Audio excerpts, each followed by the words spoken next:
So the problem was the flaw of averages. The solution is chanceification, and let's define it here. So electrification replaces technologies using fossil fuels with those using electricity. Chanceification replaces calculations based on averages with those based on uncertainties. And how do we do this? Well, let's start with how we deal with numbers today, single number solutions, okay? Numbers as data. This is kind of the basis of the information age. And you see all these numbers, and what do you think? You think bit and byte, and that's the way we transmit numbers. Now, when we're dealing with uncertainty, so let's look at uncertainty as data. This is the basis of the discipline of probability management. We're going to represent uncertainty as data now. And the basis of that is, let's look at die rolls. You know what? Dice are great. So, again, going back to Taleb, he has something he calls the ludic fallacy.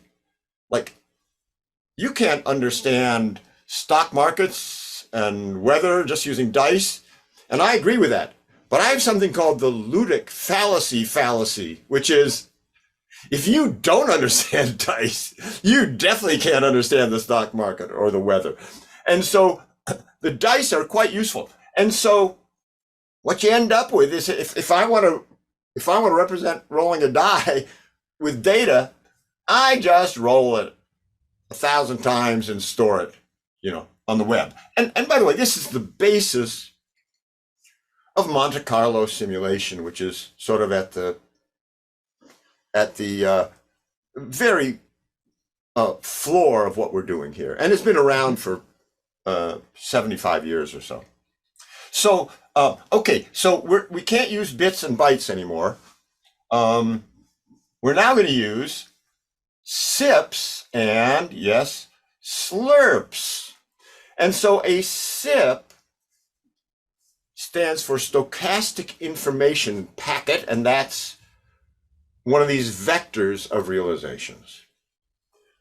The slurp is more tortured, and that's a stochastic library unit with relationships preserved. If we have multiple dice that have a statistical relationship. So for example, one of them represents the stock price of American Airlines. One is the stock price of United Airlines. They are very interrelated because when things are good for the airline industry, they both go up. When it's bad, they both go down. So that is a slurp.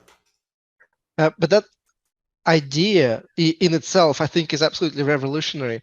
Is that we used to exchange numbers. For example, like we would call up our finance department or treasury department and ask, what's the forecasted foreign exchange rate for next year? Because we need to plug it into the model. What you're saying is groundbreaking, because you're saying there's absolutely nothing stopping us from saying, give us the full distribution.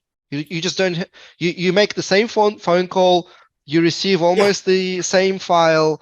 It's just instead of one number, it has the full distribution. And sometimes it has a number of distributions correlated to one another, and that's a slurp. That's absolutely right. And, well, I wouldn't say there's nothing preventing us. For example, to do this, and maybe 1,000 trials isn't enough. Oh, you want 1 million trials? Okay. Oh, but you have 1,000 variables? Okay, well, now we've got 1 billion numbers we have to drag around. So no, there are some things.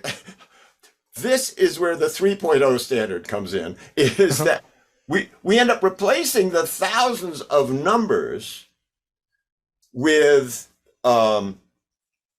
really with a few hundred bytes of information, and truly groundbreaking stuff by some very, very bright people that got this off the ground.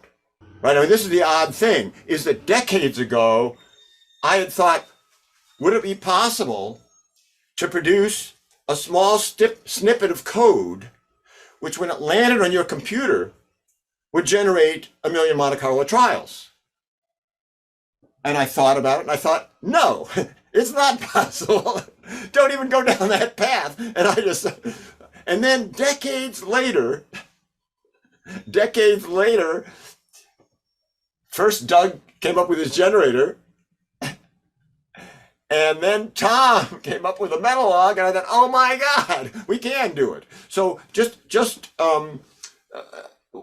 my philosophy is that none of my successes have been planned, and none of my plans have been successful.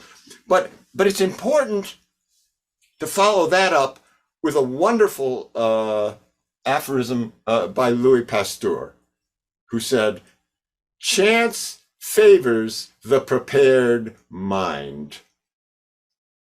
And so, having prepared my mind for 20 years, these guys showed up. They didn't know each other. Well, we can put it all together. And now, and Dan Filestra, my gosh, he was the co-founder of VisiCorp that produced VisiCalc, the first spreadsheet ever. And he's the CEO of Frontline Systems, and they were the first to adopt this standard and were extremely helpful in getting it off the ground.